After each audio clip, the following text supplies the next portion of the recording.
Wake up, NEC women's basketball fans, and welcome back inside the home office. I'm Craig D'Amico, and this is NEC women's basketball on the run.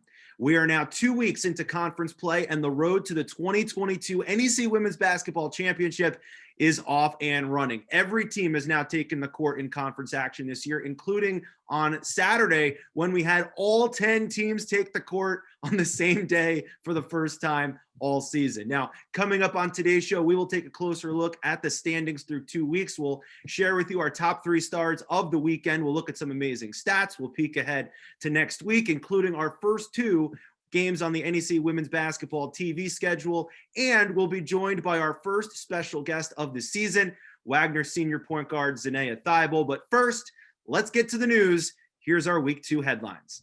We start in North Andover, where on Thursday, the week got started with perhaps the conference game of the year so far. FDU outlasting Merrimack 76-65 in double overtime. It was a battle between 2 NEC unbeaten teams and a game that featured 3 ties, 7 lead changes, and plenty of drama late. FDU trailed by as many as 14 points, including trailing by 5 going into the final minute.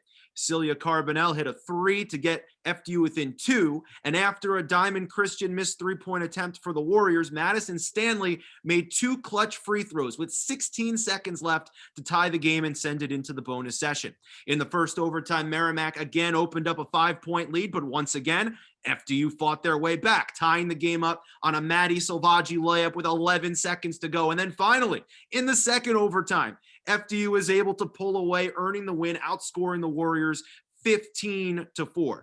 Dahomey Forge led the way with 24 points. Madison Stanley recorded her second double-double this year, and Chloe Wilson chipped in a double-double as well. Now, Coach Ange, after the game, said that she was proud of her team's fight and perseverance, coming back from multiple deficits to earn the win. FDU with the win improved to 3-0 in league play for the first time since 1992-93, but little did Coach Ange know that that team's fight and perseverance he was talking about, it would once again get tested about 48 hours later in a matchup against Bryant, where they only had 6 players available. Bryant only had 7 dressed players available, and we'll have more on that game coming up on the show. Elsewhere, the Wagner Seahawks defeated Sacred Heart 52-38 at the Pitt Center on Saturday afternoon. Now, we mentioned last week that last year they met in the conference opener, and Wagner went to the Pitt Center and really got a statement win, a place where they were previously 1-19. And now, 1 year later, the Seahawks returned to the Pitt Center to play Sacred Heart, and once again, they made a statement. After trailing 25-21, the Seahawks held the Pioneers to just 13 second half points and 5 for 27 shooting from the field. Now, remember last week we talked about Sacred Heart, number 2 scoring offense, 65 points per game, all that. Well, Saturday they were held to 38, and their top 2 scorers, Adrian Haygood, Sonia Smith, they may have gotten all their buckets last week, but they didn't really get that much this week. Adrian Haygood, Sonia Smith combined 1 for 9, 6 points for the entire game. Now, with this win, plus their win over Bryant on Thursday, the Seahawks are now 4-0, equaling the start of Tara Gallagher's 1998-1999 team that won 13 games in conference. In other news this week, we saw the reigning champion, Mount St. Mary's, St. Francis Brooklyn, and LIU all take the court in conference play for the first time. And the Terriers were the big winners, brushing off the rust after not playing since December the 20th and winning a pair of games on the road at SFU and at Mount St. Mary's. And also with that in mind, congrats to the newest member of the 1,000 Point Club. Remember last week we mentioned several players were within striking distance. Well, now you could cross Kalea Edwards' name off the within striking distance category, as Edwards became the second Terrier this year to reach 1,000 points. She reached that mark during the Terriers game on Thursday against SFU. So now let's take a look at where they stand. Wagner sits all alone in the league's top spot, 4-0, the lone remaining NEC unbeaten. Sacred Heart and FDU are tied for second place at 3-1, and FDU plays both Sacred Heart and Wagner coming up this weekend. So there could be a lot of moving and shaking in the top of the standings by the time we get together again next week. Now, St. Francis, Brooklyn, Merrimack, Central Connecticut, and Bryant, all 2 up, 2 down. Mount and SFU are both 1-3, and LIU is like Bono from U2. They still haven't found what they're looking for. Time now for the 3 stars of the week. The 3 stars from week 2 of NEC play, starting with number 3. Mason Kimball from the Merrimack Warriors. Now, despite an 0-2 week for the Warriors, Mason Kimball was a Warrior, recording a double-double, 14 points, 11 rebounds in the double overtime game against FDU, and then she recorded 26 points in a loss to Central Connecticut. My number 2 star, we have to go with a Terrier. Dimitri Ebbett, she was running the show all weekend. Alyssa Fisher, she had a clutch steal and a free throw against Mount St. Mary's. We could even consider freshman Jayla Lee, who was in double figures in both games. But we'll go with Allie Lassen. Allie had an impressive weekend considering St. Francis Brooklyn's long layoff and considering the competition that the Terriers were playing. Lassen recorded 12.6 rebounds against SFU and then had a huge game, 19 points, 6 rebounds as the Terriers took out the reigning champions.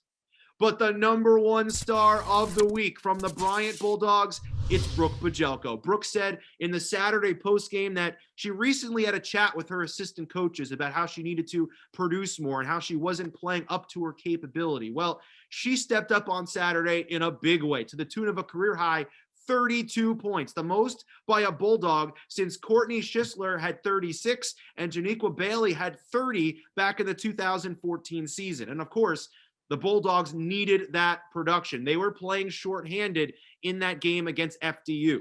The key was a 21-7 second quarter run for the Bulldogs. Bugelko recording 8 out of those 21 points. It was a critical quarter to help lead the Bulldogs to that big win. Brooke Bugelko, our top star from week 2.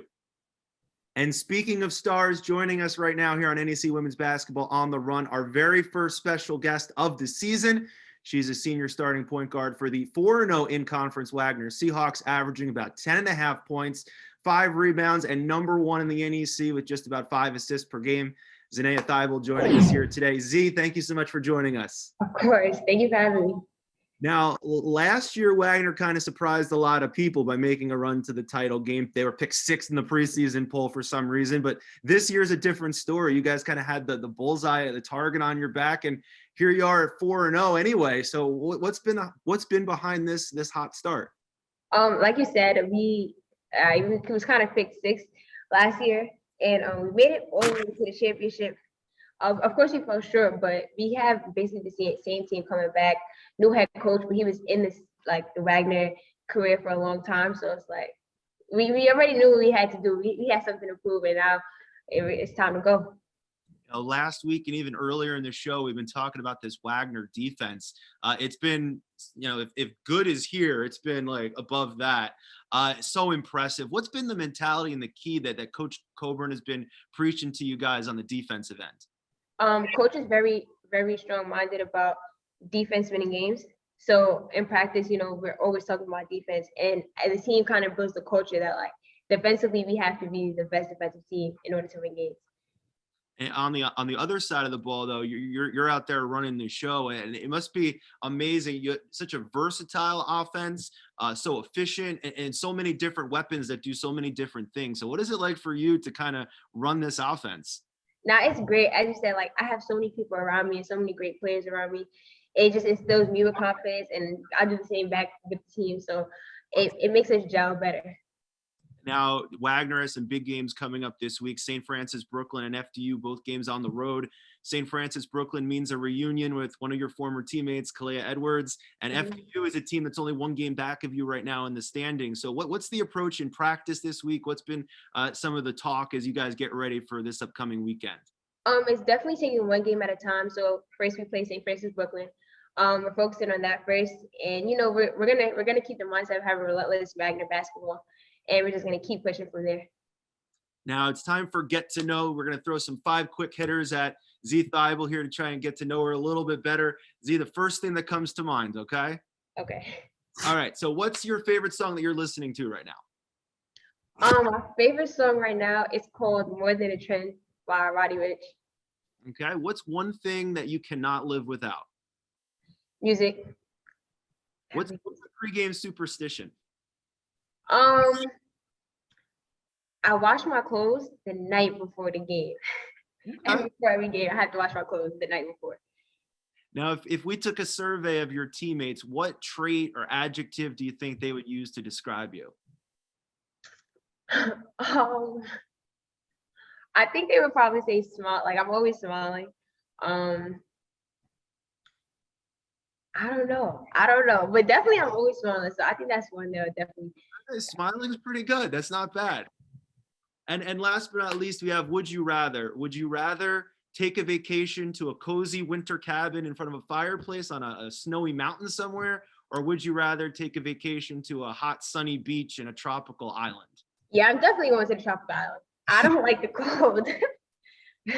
That's not good right now because it's like 2 degrees outside as we record. Exactly. It's freezing here.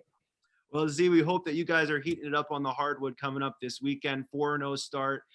Good luck to you the rest of the season, and hopefully we'll talk to you later on. Thank you. Appreciate it. Have a good one. Stats amazing. And this week's amazing stat is Jayla Thybulle from St. Francis U. The SFU senior recorded her 10th double-digit rebound game of the season and raised her season mark to 9.9 per game, which is top 40 in the nation. Thybulle has recorded at least 10 rebounds in 6 of her last 7 outings, helping her team either win or draw even in the battle of the boards rebound department in all 4 of their conference games so far and 9 out of their 15 games overall.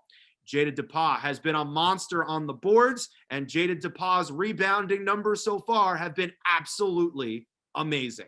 And now let's take a look at what's coming up on tap this weekend, including our first 2 NEC women's basketball TV games of the year. On Saturday, the Seahawks will cross the Verrazano and head to Brooklyn Heights to battle the St. Francis Brooklyn Terriers on Remsen Street.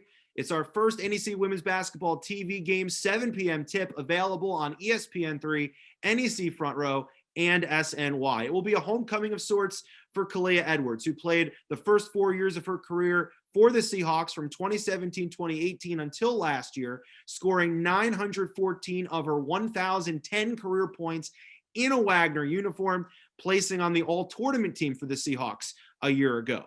Edwards will face her former mates for the very first time. The Seahawks lead the all-time series 64-22, winning the last 5 straight, including a 2-game sweep at the Spiro Sports Center a year ago. Then on Monday, the Terriers will once again be in the NEC TV spotlight, being featured on an MLK Day primetime special, taking on their borough rivals, the LIU Sharks. Now, this one won't be the Battle of Brooklyn. That'll come on February 11th on Remsen Street, but this will be a Battle of Brooklyn, where there will certainly be a ton at stake and a bunch to prove. Now, while the Sharks have lost the last 5 official battles, last year they won the unofficial battle, earning a season series split for the first time since 2018. Now, the Sharks look to get off the schneid in this rivalry game against the Terrier team that's coming off their 2-0 week. Now, the Terriers, they've landed the last 2 NEC Rookies of the Year, and they certainly have a strong candidate in the running trying to make it a hat trick this year. Jayla Lee is the latest weapon to be added to the Terrier arsenal. We mentioned her earlier. She's averaging 7.3 points per game. She's a 3-time Rookie of the Week. But the Sharks do have some fresh faces that they're ready to inject into this rivalry as well. Imaya O'Brien is one of their top scorers. She comes off the bench, and Danielle Grimm has been a consistent presence in the Sharks starting lineup. So a lot of fresh faces in this rivalry for the very first time. St. Francis, Brooklyn, and LIU will tip it off at 7 p.m. on Monday night on ESPN3, NEC Front Row, and SNY. Myself and former Siena head coach Allie Jacks will be on the call. Other key games this weekend include Sacred Heart at FDU on Saturday. Those teams are currently tied for second in the NEC standings, and then Wagner taking on FDU in that big game on Monday. All games are on NEC Front Row, and I got to tell you, I just got a Roku TV for Christmas. Pop in the NEC Front Row app, and now I can watch NEC women's basketball on the television instead of the computer or the tablet. It's an incredible experience. I feel like I can now join the rest of the world in the 21st century. Also, remember, no games on Thursday this week. Women's basketball operating an old school Saturday, Monday schedule due to the MLK Day holiday on Monday. Well, fans, that'll just about do it for this week's edition of NEC Women's Basketball on the Run. Don't shake your head. Your story's read. It's time for bed. For bed, I said. I'm Craig D'Amico. Enjoy the games, and we will see you Monday night from Brooklyn on ESPN3, NEC Front Row, and SNY. And of course, as always, we'll see you right back here next week for more NEC Women's Basketball on the Run.